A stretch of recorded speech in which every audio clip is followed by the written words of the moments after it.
Chanda sat down with Adair Mosley, a passionate changemaker, a relentless strategic innovator, and president and CEO of Pillsbury United Communities. You might have heard Adair's bold leadership in surprising the Minneapolis North High School students with scholarships of up to $10,000 to put towards their next step in education. I mean, how cool is that? But I won't spoil all the fun, so let's get right into it. You're listening to Conversations with Chanda, a Minneapolis Foundation podcast that unpacks the community's grittiest, most vexing problems, hosted by Chanda Smith Baker. Adair, we've known each other for 12 years. It feels longer, but that feels short, actually, to me. Yeah, because we started out working together, but now you're pretty much like family. Well, you are family. Like, you're definitely my brother. You're definitely my sister. So one of the reasons why I wanted to talk to you, there's a lot of reasons why I wanted to talk to you, but when we were at North High a couple of weeks ago, and you made the announcement that the students were each receiving scholarships, I was so emotional leading up to that. And then during that whole thing, and I recognized that it was multiple reasons that I was feeling emotional. Mm-hmm. And one of them was just how proud I was in the actions that you took following Deshaun Hill's murder. You acted into that in a very different way than what everyone else did around that. I wanted to just talk about how you arrived at scholarships. Yeah. So, like you, I think it was a moment of both reverence that our community needed a lift from all the sustained things that we've just experienced over the last 2 years, especially with acute violence and COVID and the disruption to education. And something about, that moment, I was actually in London when I learned of T. Hill's murder. I've often said, I don't want to sit in the space of like hopelessness and despondency. And I think it's important that we grieve and we take the time to acknowledge that grief and work through it. But I want to be able to use that, take a moment of tragedy and turn it into hope and tell other young people and inspire them that you don't have to be defined by, the kind of external environment that surrounds you or the circumstances that you may come in contact with. And so scholarships felt like the right thing. It was the thing that was on my heart. It felt like that we could do it without conditions. I think what the other thing that struck me is that we oftentimes, and you've certainly said this, that we only acknowledge those that have, academically achieved or athletically achieved. But we forget about those that are falling through the cracks. And so this was saying, how can we tell an entire class, tell an entire student body that they are worthy, that we see them in this moment, that we want to invest in their future, and found some allies in that narrative. Let's talk about the response to the request, because I'm in philanthropy and recognize the different responses. And I even was part of some of the responses where people wanted to put the GPA requirements on and they wanted to ask a lot of qualifying questions. I don't know if you experienced that, but I did with a few people that called me about what we were going to do. Yes. And I'm so fortunate to, I think, be in community, have formed kinship with foundations who trust and believe in our work.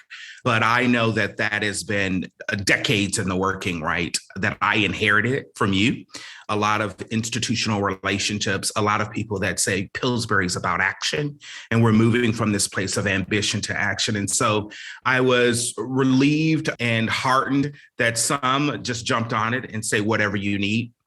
And then to your point, right, there were a few, I don't think philanthropy, and I was hoping the things that we learned during COVID could be sustained, that we were extremely responsive. We tried to meet a moment. You saw foundations and institutions, loosening their requirements, saying that they're going to center communities' desires and needs in their philanthropic giving. And then we kind of easily revert back to our old ways and our institutional norms. And so the push that I got, is that people oftentimes want something linear. They want to know how you're measuring it. They assume that you're not going to do those things. They often ask you, what about another organization? Shouldn't they be doing it? Rather than just recognizing the moment that an institution is stepping up to be able to meet the moment.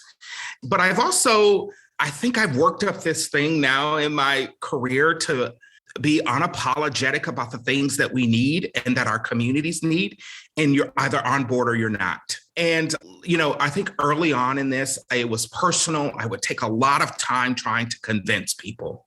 And then what I recognize now, just at this moment, is I'm going to get it done. And you're going to wish you were a part of it. And so I move it forward. And I think that both confidence around our ability to be able to perform, and of course, right, we're demonstrating and we're exhibiting that. So the conversations that you and I both were a part of people asking questions, saying, that they're already making investments. I think we're going to continue to get that narrative. And I'm going to say, but here's what we need. You asked us to center community's voice. You asked us to tell you what we need. And I'm doing that in this moment. So are you going to trust that or not? And so that's how we're moving it forward. Awesome. So I think about the students, right? And for those that would have put a 3.5 GPA requirement or even a 3.0 GPA requirement on obtaining the scholarships, right? Like I was a North High graduate. I sat in those seats. If that would have came with that requirement, I would not have received a scholarship.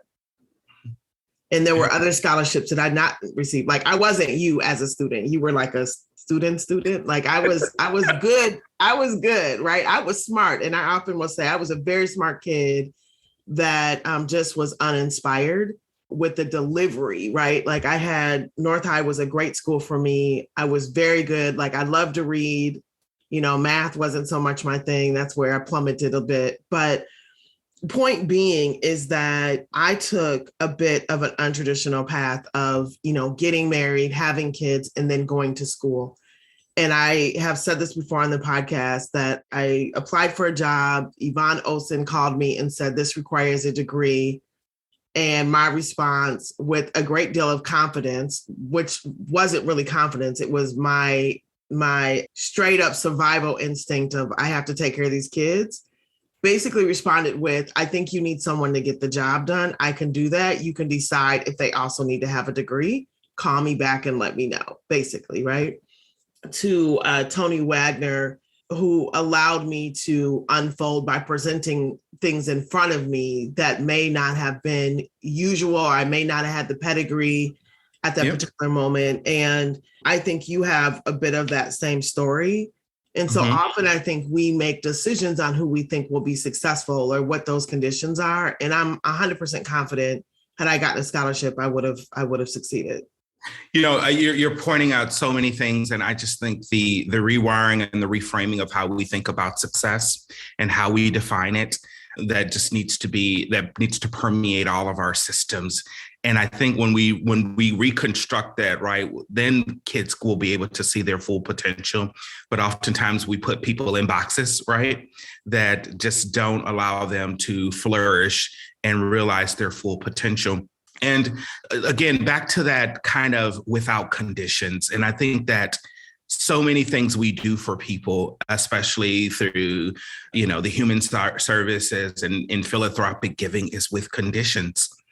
And how do we just give things to people, direct investments in people that we know will work, that have been proven time and time again, and not us forming what we believe is value. And so I really thought that there was, and I believe I was in contact with a couple of young men in that audience through both them thanking us and the look in their eyes that said that they didn't realize that something outside of, graduating from North High was possible, and that they didn't have a pathway, and us saying, whatever you want to do, we're going to make an investment in it.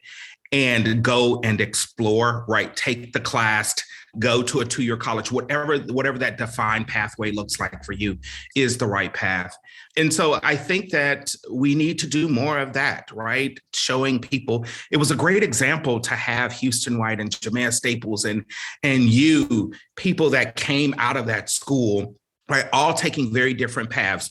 Jameza's story, Houston's story, but all successful and able to contribute back to their community. All who were not, like those two are definitely not 4.0 students, right? And Houston tells this in his own story, but are changing, what the face of North Minneapolis looks like, and rebuilding this community.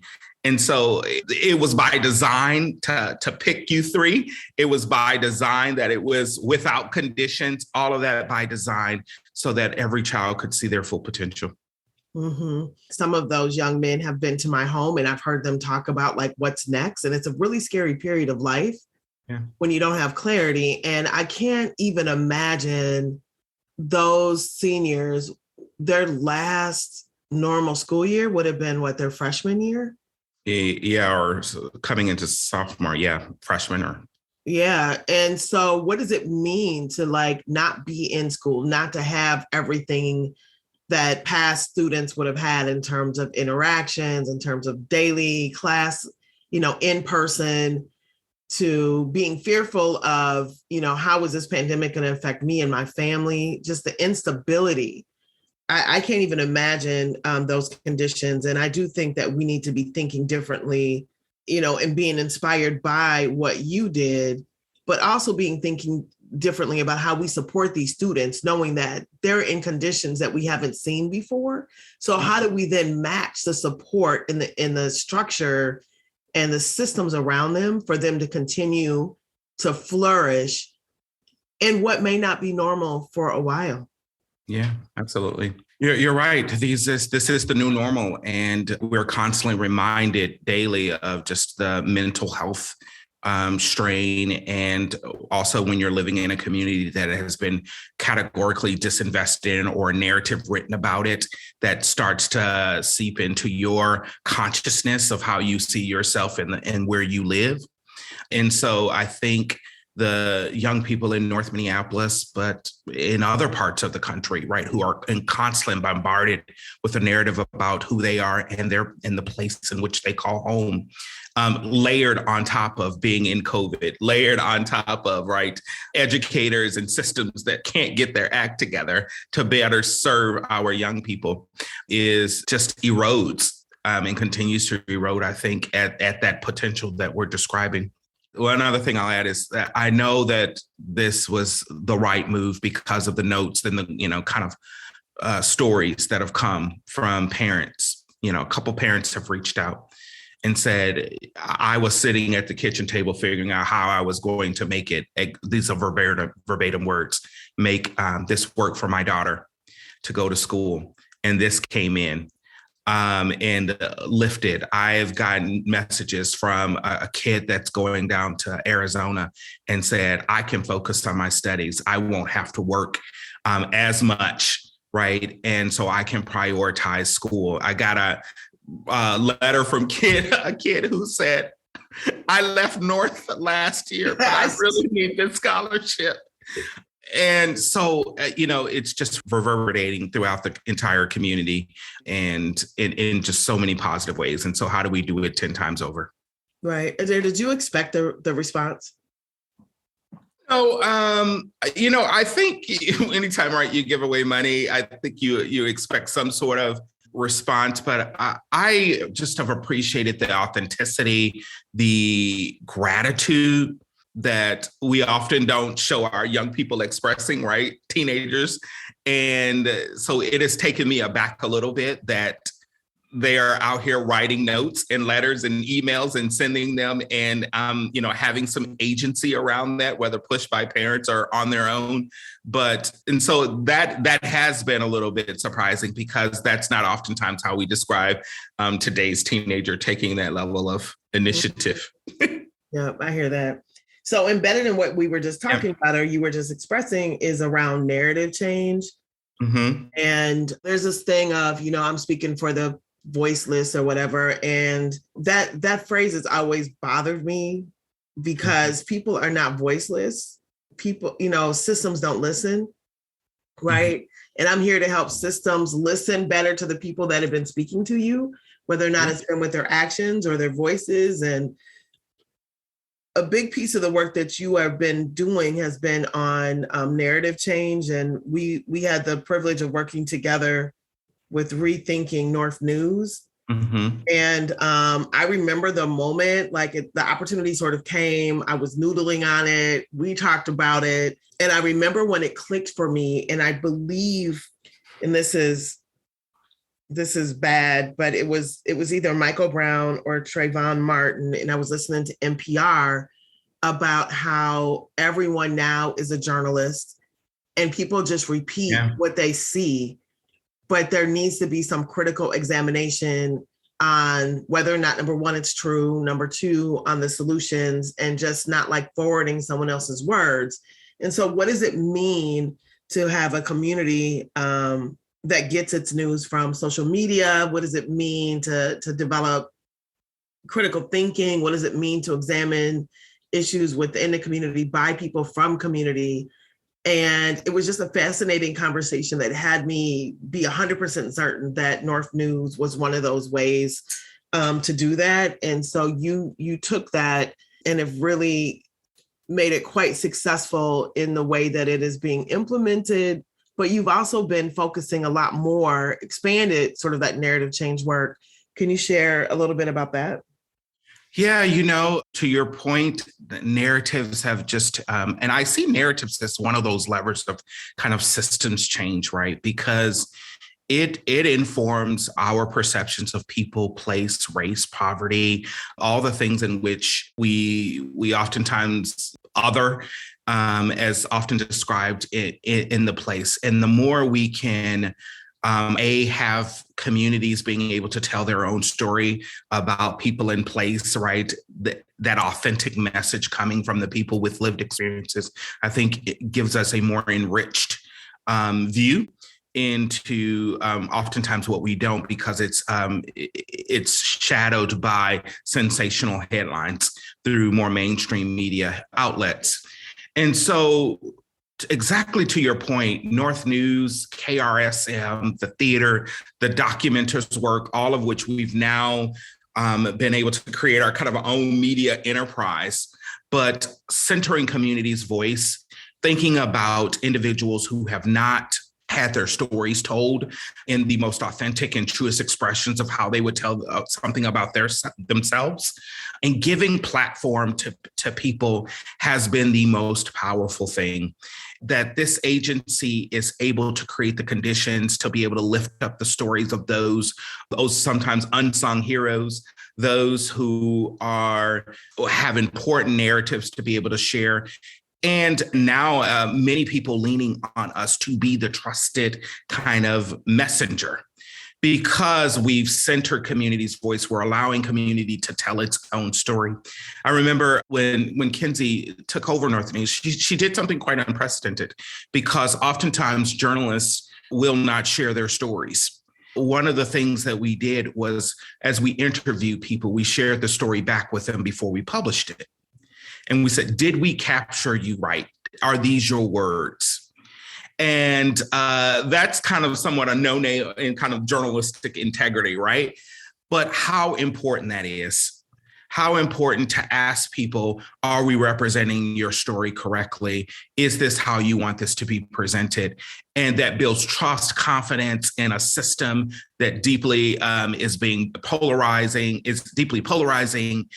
rapid growth of disinformation happening in it. And then at this hyper-local level, we're able to build trust and be a trusted source for individuals in this community. Mm-hmm. So let's talk North Market, because what just came up for me with that is, I remember when we were doing North Market, Beverly called. I happen to know the caller because I went to school with her brother. Yeah. And she calls the place, she calls our office and she says, I heard there's a grocery store coming and you all are asking people in the neighborhood what they think. And I basically want to tell you what I would expect from a grocery store. And I'm like, oh, wow, we've turned a corner where people know that we are seeking their input and they're calling us to say, I want to know more. I want to contribute to what I think will be a great thing. I also can reflect and say, I often talk about being fifth generation North Side. Yeah. And I could have very easily, and you live on the North Side, like we could have very easily just said, we know what the North Side needs, and then created and built the store. But we went through, and you took us through a lot of listening and design sessions to include the voice of community. And I remember going to one and like, you want a compost class? Like, I was like, I would have never in my wildest mind thought that on my own. And some of the other elements that have been embedded in that store came directly from community. I share that because here I am from community. Here I am, a Black woman from the North Side where my family's been vested in for generations. And I'm still clear. I don't know enough about the community to make decisions without asking. Mm-hmm. Right. And I think we demonstrated that. Yeah. Absolutely. From the design, from concepts to what's being offered there today to the names in the aisles being named after streets over north to just the orange color. They were like, we don't want green. Right. Orange color. Right. I think, and it's funny, right, because we still have quite a few people who have been there since day one that continue to shop there and can see their imprints over the entire store. And us lifting them up, that they were the contributors to making this. And you're pointing out so many, and I think with that just kind of level of humility of saying, here may be a seed of an idea, but community, if you allow the conditions to exist for creativity to flow, we'll be able to take your idea or take that seed and really, no pun intended, germinate it to something that will completely blossom and expand both of our own perception of what we thought a grocery store would be, what we thought it could do for an entire community. And that's the beauty of it. I'm so fortunate that it's now embedded. It's embedded in the DNA of North Market, that it's constantly in this evolution of just kind of listening, pivoting, accepting feedback in real time from people and incorporating their ideas and suggestions, and that people don't have to wait the long arc to be able to see that change, that literally the things in which you suggest or how you want to make this better can happen overnight. And that is the thing that builds affinity, builds differentiation in this market around other competitors, but people who say, I want to be invested in this and I want to make sure that it succeeds because this is an anchor institution in our community. So I say that, in the community engagement never stops. It has not stopped. We're celebrating 5 years this year. I can't even believe that. Yeah, it's 5 years at North Market. And it has been, of course, what the area looked like a little over 6 years ago, dilapidated. Transforming. It's completely transforming today. It is because a lot of people say because the library made an investment there in Hennepin County and the North Market was there. And so now we're able to talk about what the revitalization of that corridor truly looks like. Yeah. So the grocery store, North Market, Pillsbury United, your team just got recognized in New York. Say something. What was that? I'm sort of looking at the Newswire, but I can't. Yeah.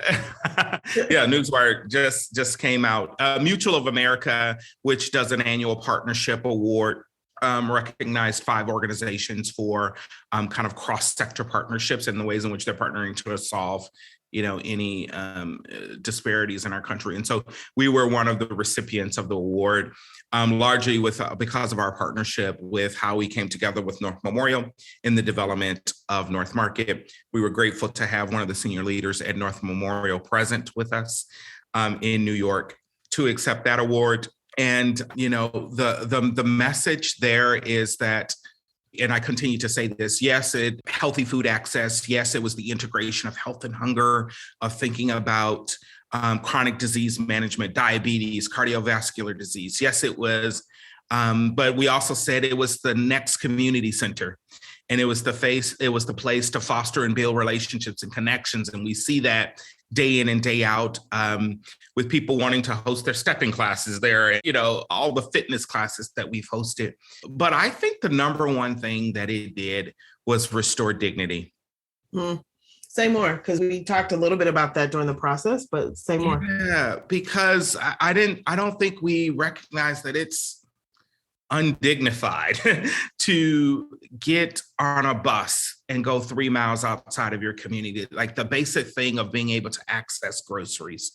And I think we write, and our people are resilient. So, right, we're going to do what we need to do in order to make it happen. And we're surviving, like we've had to survive, right? We're resilient and survivors, yeah. And I think it's when you stand up things like this that, in any other community with a different perhaps socioeconomic status would expect it. But it's been long and systemically denied, particularly in North Minneapolis, and telling people that, no, what you're experiencing is not right. Mm-hmm. Right? It is unjust for you to have to not have this amenity in your community. And so I think that that's the number one, in addition to, we hear pride, a lot of pride in place. But dignity continues to feel like it's the number one thing that this store has done for community. Yeah, I remember going through that process, and people, funders, others would say, well, isn't there already a grocery store in North Minneapolis? And I was thinking, when I would say, well, when I was growing up, there were 5. Right. There were 4, not including the convenience stores, not including the ethnic specific stores, but like full grocery stores. I remember there being 5. Yeah. Woodbury, almost the same population. I can't remember, had 9 or something like that. Yeah. But North Minneapolis, it was, isn't there already a grocery store for North Minneapolis? And, how are you partnering with these other nonprofits? And it's like, well, they could come and shop there, like we can ask their opinions. But it was so fascinating, I think, to move through all of that. And to your point around dignity and the number of seniors that live there that were food insecure and had no way to get there. And I recall a story were you driving and saw someone getting groceries? Yeah. Can you tell that story? Yeah, this was on 30. This would have been 26th and Fremont area. And an elderly lady who was in a kind of a motorized wheelchair was coming back from the grocery store down at Cub and headed back home. And the wheelchair died right at 26th and Fremont. And so here she is with an inability to be able to walk home or push it home, and stuck. And so us having to call the ambulance to actually get her home. And so that was the only way we could transport her. And so I think it's just like, right, people that are, again, survival and resilient, going to go out and get it, but faced with just circumstances that are just absolutely unjust. Mm-hmm. So let's talk about Pillsbury in leadership for a moment. I said a bit about, Yvonne Olsen, and, Tony was the ultimate too, right? Like, I just remember one day, like, he's like, basically like, yo, the job you're in is ending in 2 months. So, pitch me what you think you should be doing next. And it has to include, overseeing our charter school portfolio. And I'm like, wait, what? And here I am, right, single with the kids. And I'm like, I got 2 months to figure out what. And I don't know if he knew, right? Because I know his point of view was, I got to balance the budget and I've got to figure out how to get this work covered when Stephen Oates left. But for me, I had to reach deep to get there, but it's been such great leadership lessons that I've gotten from him over those years and continue to get from him. And so here I came into Pillsbury United in 2000.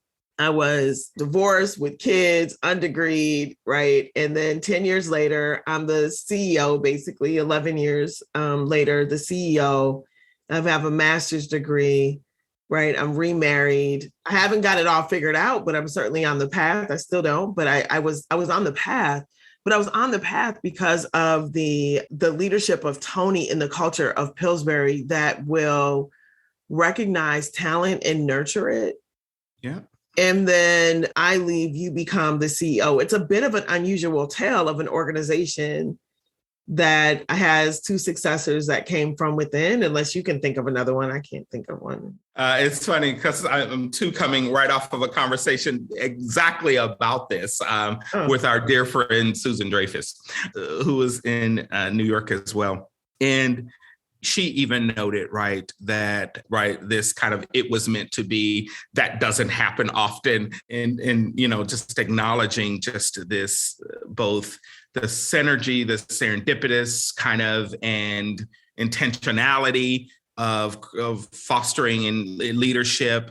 And, her push, and I believe it is Adair, well, at some point you've got to start thinking about succession and what are you creating the types of same conditions for the next leader to be able to emerge? And how do you ensure that what Pillsbury has is special, what's in its DNA is special, and that it cannot be touched, right? That cannot be disrupted because it's the thing that's carried us over the last century. And now it's codified, it's packaged in a way that the next leader needs to know that that's deeply embedded inside of this organization. And I am so, I'm so fortunate. I say this often, right, to have been under your tutelage of both seeing my future, my possibility before I could see it. And how people, and being surrounded by people who can certainly do that and then pour and make the intentional investments to make that happen. And so I think about that as, we are only but stewards for a moment, and in this moment and for a time. And what does that look like? I will say that I don't think that the last 2 years have helped in just with the level of transparency around what it means to lead through a lot of uncertainties, ambiguity, global pandemics, civil and social unrest. And so I think that weighs a lot on, and it has certainly weighed on us, right, as leaders to be able to do that. And how do we make sure that we are still fostering the next generation of leaders amidst all of that? But I also go, I can imagine, yes, we're dealing with something certainly unprecedented, but those that came before us had to deal with something. And that just by nature of taking up space on this earth, that you will be faced with something that will shake your core, that will challenge you. But it's most importantly, do you have the systems and the support around you? Are you prepared for that moment and to be able to lean in and lead through it? And so I think exactly what you're saying is that I am every day challenging the folks that are in this organization, and especially my immediate, the senior team that's around me, to take on stretch assignments, giving them new ways of thinking, like you, changing their titles, giving them those stretch assignments that really expand their competencies and capabilities. And so whether they continue to bestow it up on Pillsbury United Communities or take it elsewhere, I know that we are preparing. And funny is because I heard from another executive leader, CEO of an organization that took one of our leaders and it was very clear that we needed this leader from Pillsbury because of the way in which you all develop talent. I just love that, Adair. And it's look, there could only be one CEO, at least in the model that exists right now there. But Pillsbury United has a lot of people that have come out of it that are running organizations and leading in government, moving into other spaces and doing it very successfully. And recently someone asked me a question and I'm like, I want without a doubt that when someone is on my team, when they want to make a different choice, I want that to be known that they are top tier talent. Like that is my job to make them or to support their vision of their leadership in a way that people can know that it is dependable, that it is forward leaning, that it is responsive, that it's connected with community. Like I see that as my personal responsibility of doing that. And I know that it was because of the investment that Pillsbury made in me and allowed me to be me, right? Like it's not a conformist place. Like there's things that you have to do that are consistent, but I felt the freedom to do that in a way that allowed for my voice to mature in leadership in the way that was most authentic to me. And I'm now meeting with every new staff that comes through the door and been doing it. And that's the one thing that it's so great to continue to carry the values forward in an organization that you've kind of inherited and then benefited from. And now being able to steward as a leader and telling people, right. And I asked the question, are you able to show up as your full selves? And do you feel like the organization allows and creates the conditions for you to be able to do that? And very explicitly getting and asking people and looking them in their eyes and people seeing valued and heard.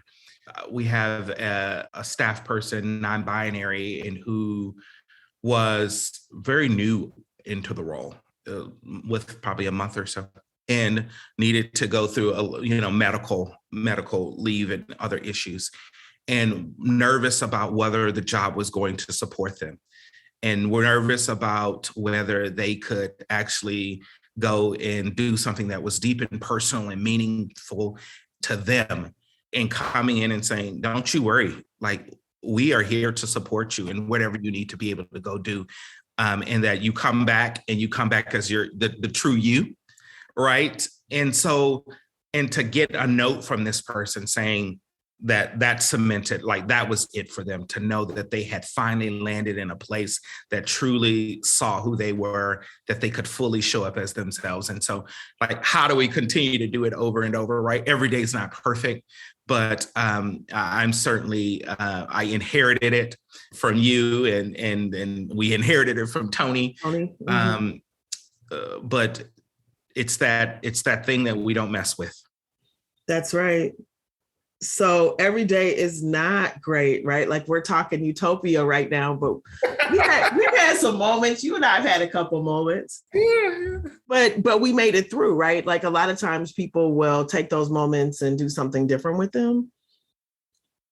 What do you say about us? Like, what would you say about those moments, right? Like what I say about you is like, I loved working with Adair because I would always start with one thing and he'd be like, well, I don't know about that, right? Like to have someone who is deeply in your corner and very clear, like we would start on the same page sometimes, but not most of the time, but we would always land in the same place. We would land in the same place, not in the places we started, right? Like we would have sort of a merger of ideas, or we would test them out. And there were just moments around it, but it's not like, Adair, let's go do this. And you're like, okay, let's roll. And, and I think that's the thing that we, so many organizations and people in general, right, we're conflict avoidant, and we don't want the tension. And so you either surround yourself with people who consistently say yes to you, or are those that don't challenge you. But I think we've, struck this right chord of saying tension is good. It gets us to the best end. But right, it's rooted in a tremendous amount of respect for each other, and that it's about the issue and this thing that we're ultimately trying to solve. And more that if relationships and people actually and institutions actually embraced that, better outcomes would actually flourish. But that's a lot of both mental, like the mental mindset, your comfort level, your vulnerability to be able to be in that space. It takes a lot to be able to just absolutely foster that thing that actually, will yield better results. And I will tell you, right, I didn't naturally inherit that. I came into Pillsbury with a very traditional sense of both hierarchy, both decision making,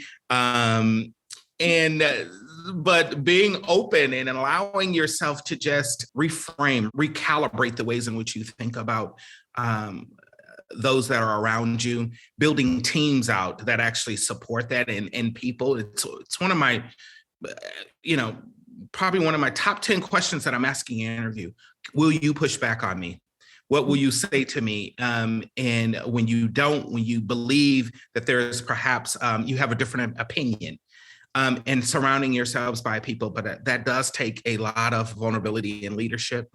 And it takes time, right? Like you can't come into a meeting. Pillsbury was notorious. Like you can't come to a meeting and come out with the answer all the time. Like you got to build in some room for dissent and processing, which, the meeting, I think the point was always, let's get to the best response for our community, not let's get to the answer before the end of this meeting. Yeah. Yeah. So I do remember, one time, and I don't remember what we were going at, but I remember just saying, can we meet at Broadway Pizza and can you bring your Myers-Briggs? Can we just walk through like what's happening right now? And I could laugh at that, but I think the response was, we each have a different leadership style that shows up. And like, here's a moment where I can see we're showing up in different ways. So let's just try to figure out what are the strengths that we bring? What do we need to understand about each other?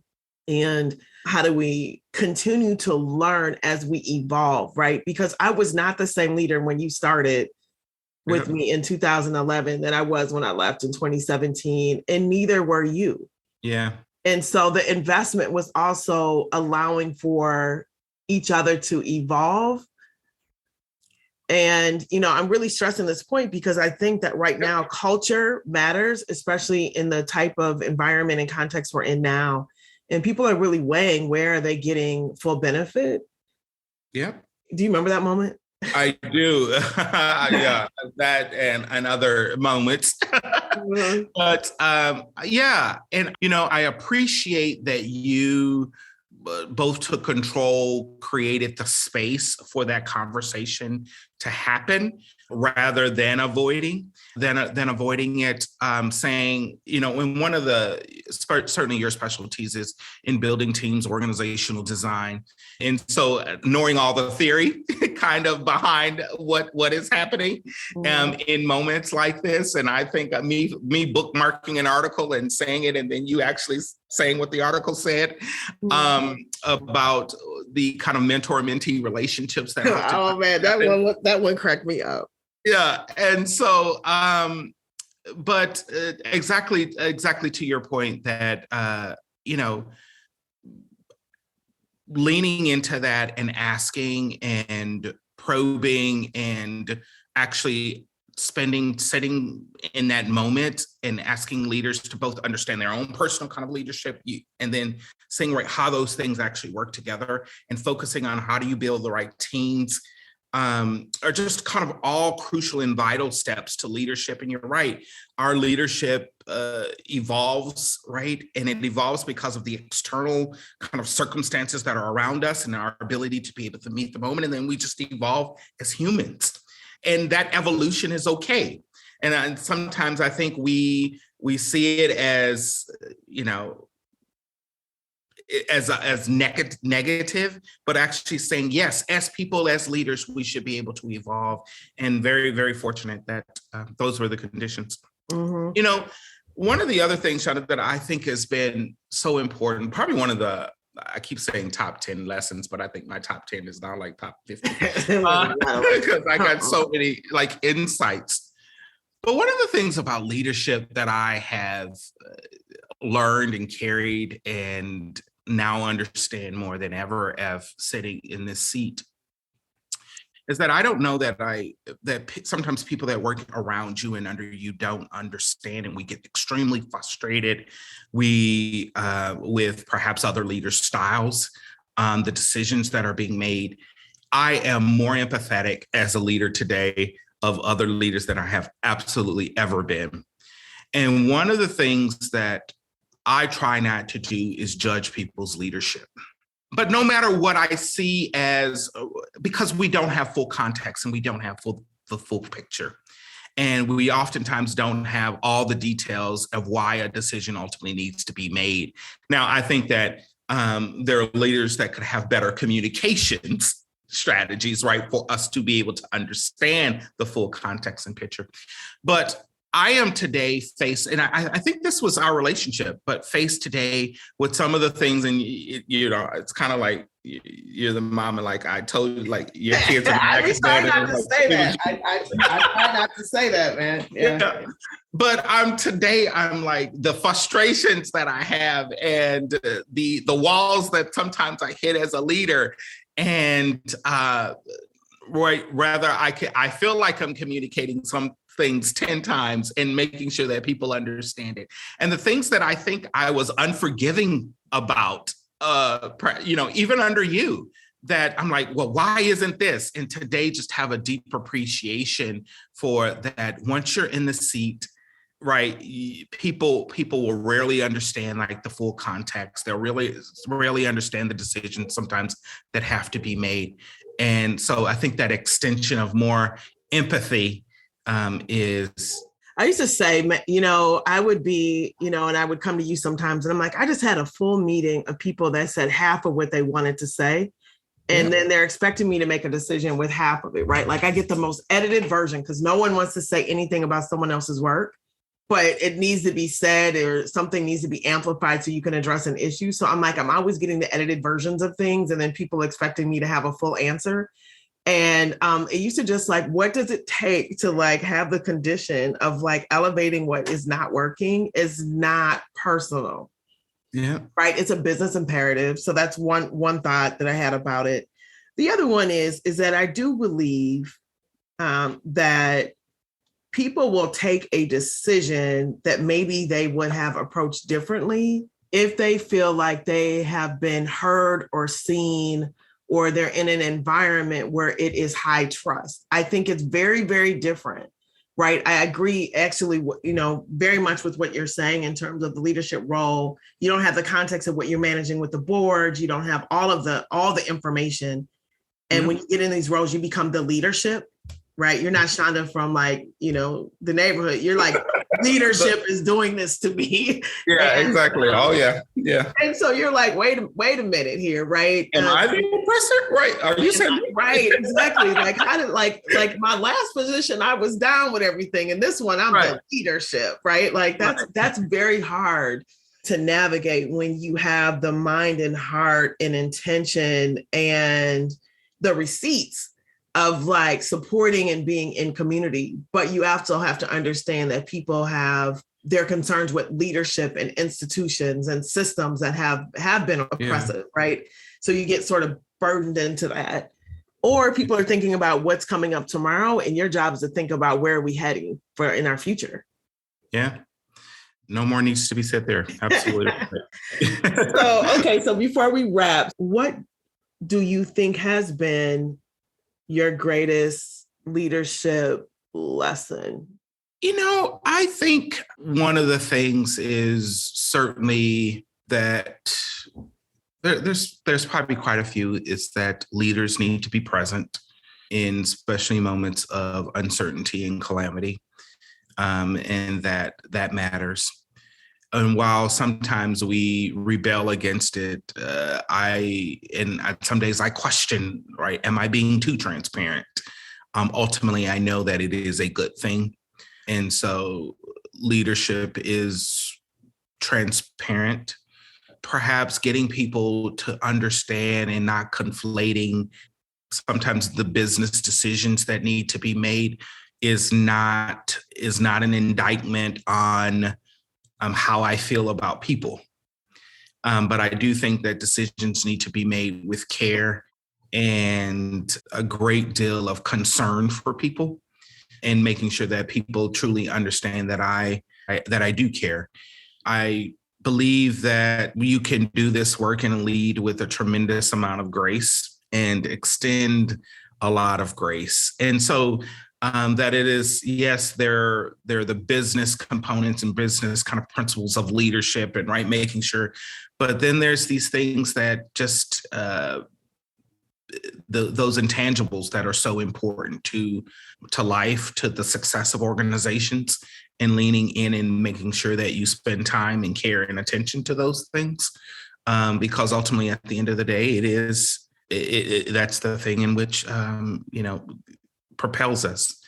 I'll also say the role of the leader is to define reality, but give hope to tomorrow. And I'm oftentimes in the space of just defining the reality, but giving hope for tomorrow. And that hope is on the horizon. And I think that those two things can live together, and that people need that, right? People need the kind of the truth, but also knowing which are the ways in which you're going to steward. And people want to be surrounded by and in a place that is of hope. Mm-hmm. And so, that's a few. What are you looking forward to, right? Like, I know you've got some big things. So what's on the horizon for Pillsbury? Let's leave there. Yeah. So much, and so many things are on the horizon. Hope is on the horizon. In 2019, we launched our strategy that you certainly were present, and it was things that were perhaps a little bit unconventional because it didn't focus on increasing more access to, expanding food shelves and other things. It was systems level work. And, that's where my mind is oriented, and believing that that's the work that's left on the table. And so we've been able to accelerate so many initiatives, that setting up policy, thinking about cross-sector partnerships around social determinants of health, this narrative change work, and amplifying that. This fall will lead some work with Minneapolis College and Dunwoody for a career and training technical education for opportunity youth, but also focusing internal on the systems and capacity. You know how I felt about choice, change, and connection. And so on day one, I was like, we're getting a new mission. And I love that mission. That was one of our ongoing things. But anyway, it's your organization now. You could change the mission. Well, and we did, but I think it's really and I think in all institutions and organizations, right? Everyone needs to galvanize around something, and I think it was inherent in the words of justice lives here, and co-creating enduring change towards a just society, right? Those are not new words, and right. it was already in the DNA of an organization, and just putting them on paper. But it is certainly, I think, allowed us to express who we are as an organization more confidently, elevate our brand and mission, taking and thinking about data science and evaluation and predictive analytics or capacity building things. So I say all that to say is that by this fall, the strategic framework will be fully implemented, and all initiatives will have done plus more. Right, of launching Justice Build Communities, which was not initially on the strategic framework.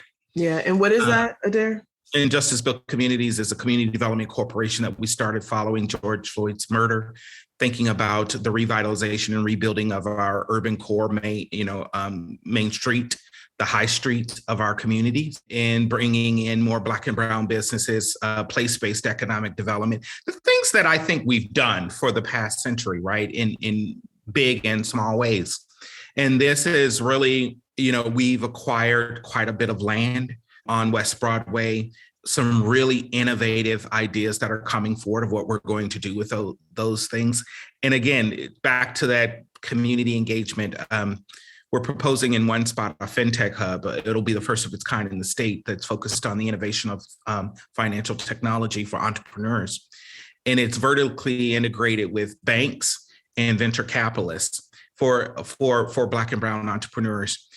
And you know, the world says that everything will continue to be more digitized. And all of us on this call right this morning probably sent money via Zelle, Cash App, Venmo, something to a college student or somewhere, right? And investments in entrepreneurs to be able to unleash that. But I say that to say, we had this idea. We brought together about 5 or 6 Black entrepreneurs, venture capitalists in a room who took the idea and took it to the next level and said from the integration of technology, how they would use the space. And so even the seeding of an idea, they were able to really catapult into something that I could have never imagined. And now we're talking about family and friends funding to Series A capital investments. So justice built. And so even with all of that, Chanda, I'm not satisfied. I'm not satisfied because I think that there's so much more. And, you know, right, we know that there's more to be done. I still think that I'm dreaming small. And so and maybe it's the thing that's in me that says that we can go bigger. And so now I'm in this, do I have it in me again to do another strategic plan? This time strike at the root and go even bigger. And can I galvanize? And certainly there are lots of initiatives that are happening in our region, and we're going to need them all. But how does this community-based organization do what we're doing today and go times 10? And so that is my orientation right now, and thinking about ways in which we can do that. And things like the scholarship fund, Justice Build Communities, you know, big initiatives. We're part of the big proposal for the redevelopment of the Cedar Riverside neighborhood with Greater MSP, building a bio-innovation hub over there attached to our Coil Center. So all of those things tell me that we are positioned to go times 10. Go times 10.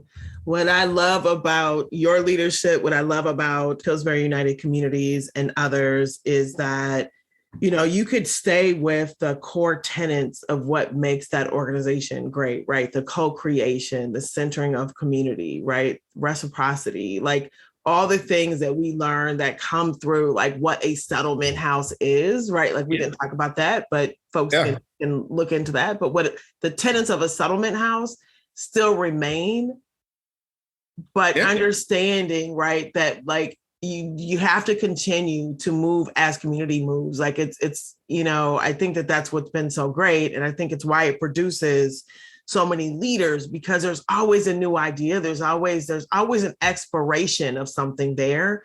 And I think exploration and building of something that can make a difference inspires and builds hope. You might have to do some other stuff that you maybe are more challenging, but when you have something that you are building within community, you're building trust, you're building relationships, you're building upon possibility. And it's an organization that has an ability to lean into risk that is calculated. And it has just benefited so many people. And so I could not be more proud of you taking the helm and taking it to the next level, even when I make faces about you changing the mission that I loved, or moving a program that I moved into a building or something. Like, you know, like I remember, you know, in the beginning, I was like, what in the entire, you know what? And then I'm like, no, this is exactly what it is. And this is probably what Tony Wagner was feeling. And it was probably, you know, like, this is what actually is supposed to happen. Right, is that you leave a place and you allow for it to move to the next space. It can't continue to live in the way that you lived into it. It has to live in the way that the community needs it to, and the next leader brings it to. And so I just celebrate your leadership. I'm grateful for you being in this conversation, and I better see you this weekend. That's all, because I haven't seen you in a while. We'll definitely see each other, and know that thank you for creating such a tremendous platform to elevate these important narratives. And I believe we hadn't seen anything like this certainly in this region before this podcast came along, and so many true and authentic conversations have been unearthed, and people's stories. And so you are just this natural ability to be able to pull out a very authentic and meaningful dialogue that I've heard time and time again, and know that I certainly stand on your shoulders. So thank you. You're welcome. And that's Adair Mosley and our host, Chanda Smith Baker. If you enjoyed this episode, please let us know at Chanda S. Baker or MPLS Foundation on Twitter or Instagram. Thank you to Sarah Gillen, John Coco, and Darlene Benjamin. This is Sue Pak Kienitz. Thanks for listening.